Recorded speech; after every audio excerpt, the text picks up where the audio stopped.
The inspiration for my Pecha Kucha comes from the chapter titled Convivial Cities in the book Art, Space, and the City, Public Art and Urban Futures. I took this opportunity to research areas that I'm interested in, which are urban interventionism, urban living, and public space. The chapter that I read gives a flexible and minimal definition to a successful city as having a mixture of uses: living, working, shopping, and playing, having access to different activities, resources, information, places for all sectors of the population, and permeable to all regardless of age, ability, or income.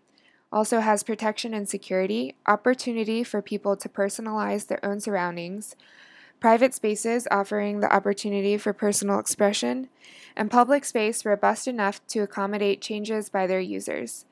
The excerpt points out the importance of personal space and expression.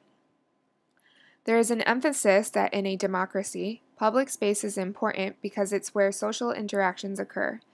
If a space is properly designed, incorporating places to sit, located within the flow of a city, having sunlight and trees, these factors will encourage the use of space for social exchanges and public use.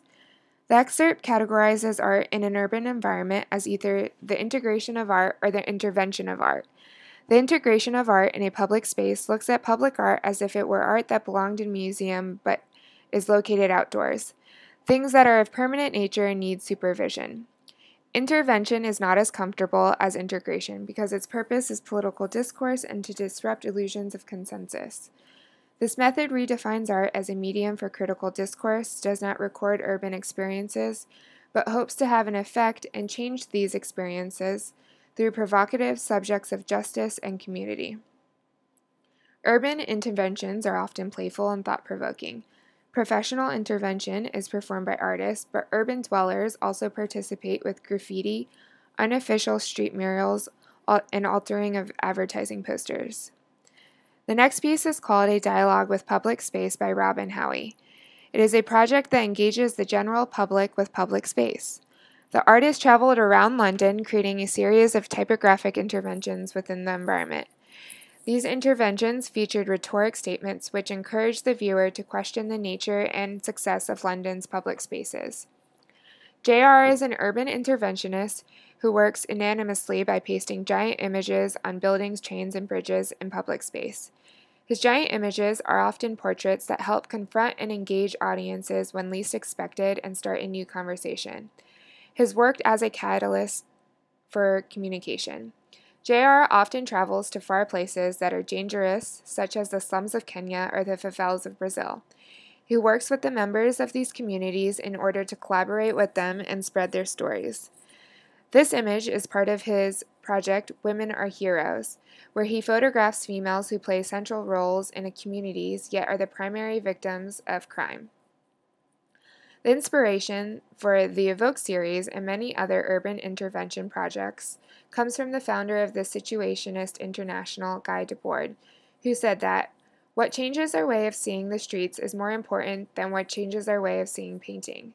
Guy questioned the ownership over the design of a city and how it incorporated the public as passive bystanders and observers. He pushed the public to break the relationship by having the public participate in creative and engaging activities. This is the fifth piece in the Evoke series by Contra. The piece provides a playful disruption within a public space for the public. If you open the door on the box, a light comes on and activates a sound recording that plays a message from the previous stranger who visited the installation. There are also instructions on how to leave a message for the next person who opens the box. The piece acts as a portal for strangers to interact with other strangers who visited this public space at different times. Oftentimes, interventions can be playful, which is one of the realms I want to explore. There are a lot of public spaces where people do not interact a lot socially, for example, subways and elevators. With the prompt of an urban intervention piece, these public spaces can be more fun and socially engaging while building a better sense of community. This piece and the previous piece are works done by an artist, Akash Nahalani. His pieces are often playful and highlight specific aspects of a city's architecture and make up with bright colored tape.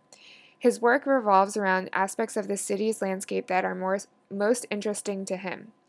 He'll also engage in political discourse. This piece is from a series called Spare Changes, which is a series on homelessness.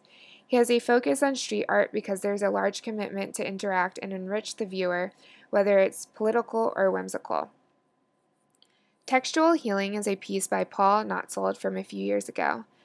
The piece uses text to create a public conversation. With a laptop and projector, viewers can send anonymous text to a phone number, which will appear in a projected speech balloon on the side of a building. This piece transforms a typically private mode of communication into a public and uncensored dialogue within a community. The system contextualizes the messages into a user-generated story. Different iterations of the project incorporate messages with graphic content, have graffiti artists participate by writing the messages out. Interactive movies where received text act as the movie's dialogue and play the movie forward. Mixed media pieces incorporating permanent graphics, and live performances such as freestyle rapping of the text. The collection and display of messages is automatic, but can be filtered manually if necessary. I'll leave you with a quote by Guy Debord. The very principle of the spectacle, non-intervention, is linked to the alienation of the old world. Conversely, the most pertinent revolutionary experiments in culture have sought to break the spectator's psychological identification with the hero as to draw him into activity by provoking his capacities to revolutionize his own life.